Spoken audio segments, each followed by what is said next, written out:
네, 대리기사 폭행 사건에 연루된 새정치민주연합 김현 의원이 경찰에 출석했습니다. 네, 경찰은 대리기사와의 대질 신문을 통해서 김 의원이 폭행에 가담했는지를 조사하고 있는데요. 한편 대리기사를 폭행한 혐의로 구속영장이 청구된 세월호 유가족들에 대해서는 법원이 영장을 기각했습니다. 이 사건과 관련해 얘기 나눠보겠습니다. 김경진 변호사 나오셨습니다. 안녕하세요. 네, 안녕하십니까. 자, 지난번에 출석했을 때는 참고인 자격이었습니다. 네. 그리고 경찰의 질문에 기억이 없다, 못 봤다. 네.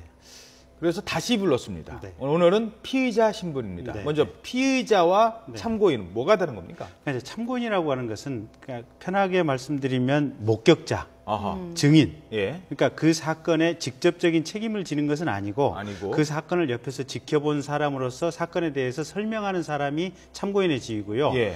피의자라고 하는 것은 범인으로서 의심을 받고 있는 상황이다. 예. 그래서 이 피의자 같은 경우에는 경찰의 출석 요구에 불응하게 되면 경찰이 강제로 체포할 수 있는 이런 권한이 생기는데 참고인 같은 경우는 수사기관이 체포 권한이 없습니다. 그래서 심지어 참고인 같은 경우는 이 사람이 출석에 불응했을 때는 경찰이 이 사람 주거지나 사무실로 출장 수사를 해야 되는 상황이고요. 피의자는 출석 불응하면 법원으로부터 체포영장을 발부받아서 강제로 끌고 가서 조사를 할 수가 있고요. 그렇죠. 이제 물론 이제 김현 의원은 국회의원 신분이다 보니까 국회 체포 동의를 받아야 된다는 어떤 절차적 복잡성은 있긴 하지만 기본적으로 피의자에 대해서는 체포영장 발부받아서 수사기관이 48시간 동안 체포한 상태에서 조사할 수 있는 권한이 있다. 이렇게 보시면 됩니다. 그러니까 쉽게 얘기하면 지난번에 참고인 신분을 불렀을 때는 네. 김 의원도 아무튼 그 폭행 현장에 있었으니까 네. 한번 와주세요. 네. 그 내용을 알고 있는지 하고 네. 불렀다면 이번에는 대리기사가 나도 저 사람도 가담했어 라고 얘기를 하니까 당신도 때렸습니까? 아니면 때리는데 어느 정도 가담했는지를 조사하기 위해서 수사하기 위해서 부른 거라는 거예요. 그렇죠. 그러니까 지난번에는 알고 있는 내용을 목격자로서 얘기해 주라라는 것이고 이번에는 어쨌든 당신도 때린 사람하고 같은 패거리 아니냐. 그 패거리로서 처벌을 받아라라고 고발이 됐고 그렇기 때문에 이 그 패거리일 가능성을 가지고 조사를 받는 그런 단계죠. 예. 알겠습니다. 지금 오늘 오전 10시에 김현 의원이 일단 출석을 했고요. 지금 대리기사와 대질신문을 벌이고 있는 것으로 알려졌는데 자, 김 의원이 받고 있는 혐의는 어떤 것인지 좀 다시 한번 짚어보고 하죠. 저희가 그래픽 준비했습니다. 자, 김현 의원이 받고 있는 혐의입니다. 폭행을 직접 하지는 않았지만 명함 빼서 대리기사에게 건네진 자신의 명함을 받아오라고 고압적으로 말을 했다는 거죠. 따라서 폭행 사건에 단초를 제공한 혐의를 받고 있습니다. 또 하나는 폭행을 말리지 않고 지켜만 봤다, 방조했다라고 해서 폭행을 방조한 혐의를 받고 있습니다. 그러니까 고소 핵심 내용을 좀 보면요. 김현 의원이 세월호 유족들과 공모 공동 정범, 그러니까 공범이라는 얘기인데 그래픽을 또 한번 보시죠. 이 용어를 좀 저희가 설명을 먼저 해드려야 될 것 같은데 공모 공동 정범은요. 2명 이상이 범죄를 공모하고 이 가운데 어떤 사람에게 범죄를 저지르게 했을 때 그 범죄 행위에 가담하지 않은 공모자도 가담하지 않아도 처벌 대상이 된다. 판례상의 이론이라고 하는데 조금 복잡합니다. 설명이 필요할 것 같아요. 그러니까 이게요.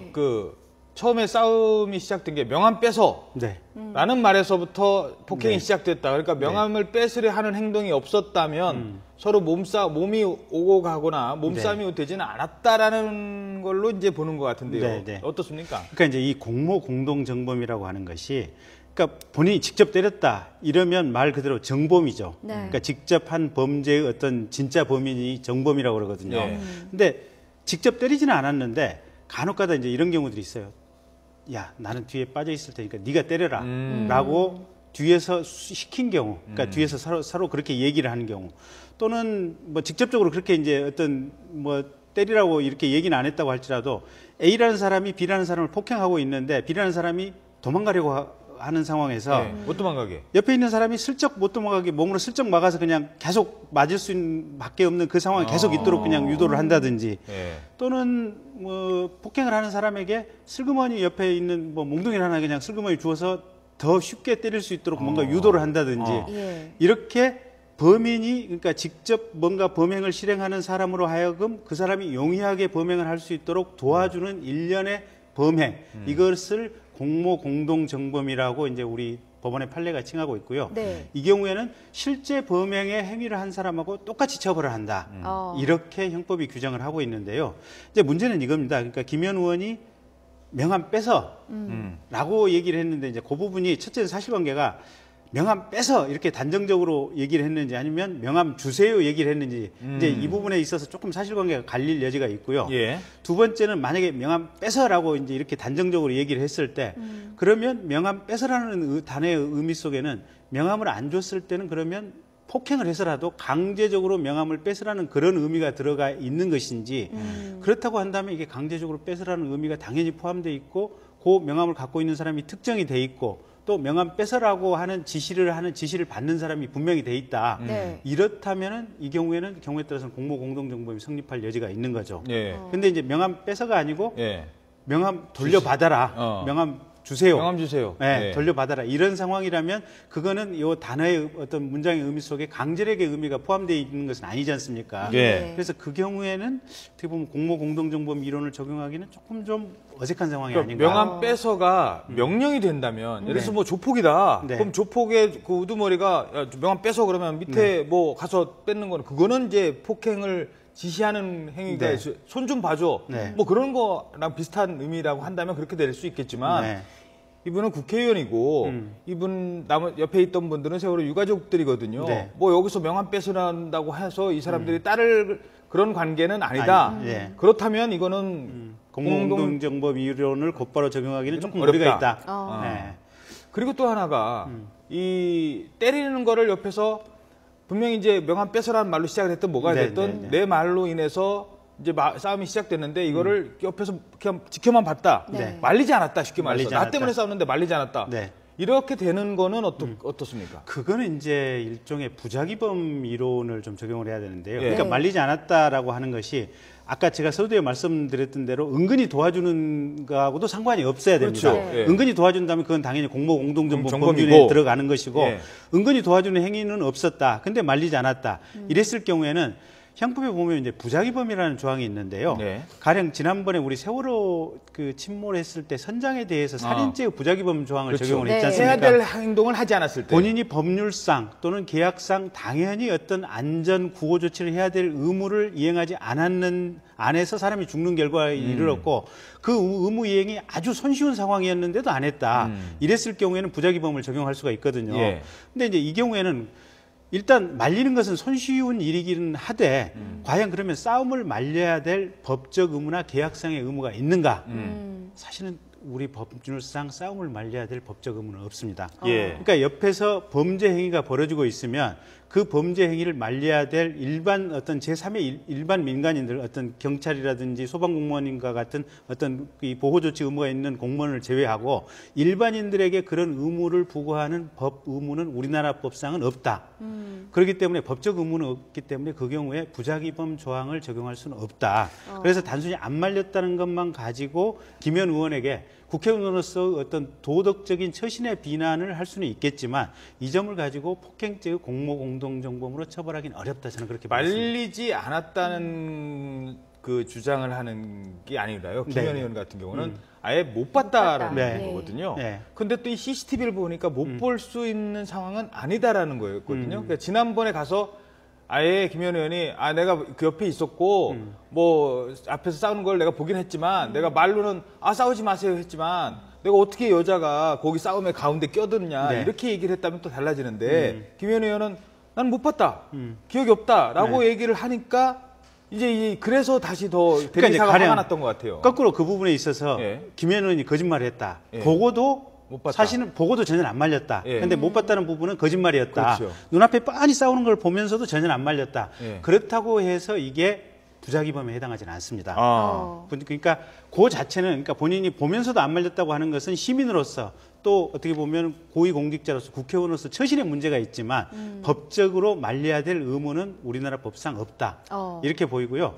이제 그 사실관계에 관련해서 김현 의원 쪽 얘기를 좀 들어보면 그 명함을 가지고 있었던 게 대리기사가 아니고 그 옆에 지나던 행인에게 일단 명함이 건네졌고 예. 그 행인이 이 명함을 사진에 찍어서 이렇게 국회의원이 뭐 국회의원 임내하면서 뭐 이렇게 대기자를 자꾸 괴롭혔다고 그렇죠. 하니까 이거 사진 찍어서 인터넷이나 트위터에 올리면 이거 상당한 그렇죠. 응징이 된다라고 예. 하면서 그 명함이 지나가던 행인에게 건네갖고 김현 의원은 그 행인을 쫓아다니면서 계속해서 명함을 돌려달라고 요구하는 상황이었다. 예. 그러니까 그 사진이 인터넷에 올라가는 순간 자기 사회적인 어떤 명예 추락은 불보듯이 뻔하니까 예. 그 점에만 집중해 있었기 때문에 실은 뒤에서 폭행하는 것에 대해서는 있었기는 하고 알 수 있는 상황이었지는 하지만 자기 머릿속에 의식은 안 하고 있었다. 그런 나는 얘기가 명함만 있었다고 신경 쓸 겨를이 네, 없었다. 네.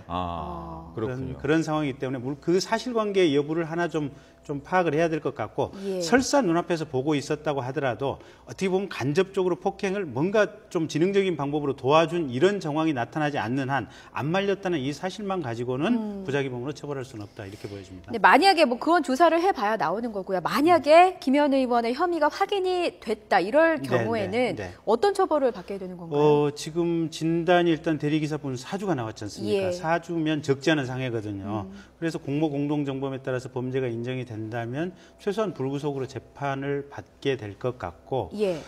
합의가 안 된다면 집행유예 내지는 벌금형 둘 중에 하나 처벌 가능성이 있다 예. 이렇게 보입니다. 마지막으로 잠깐 짧게 하나만 질문 네. 드리겠습니다. 이 유가족에 대해서는 대리기사를 폭행한 혐의로 이제 김현 의원 얘기가 아니라요. 네. 유가족 얘기입니다. 네.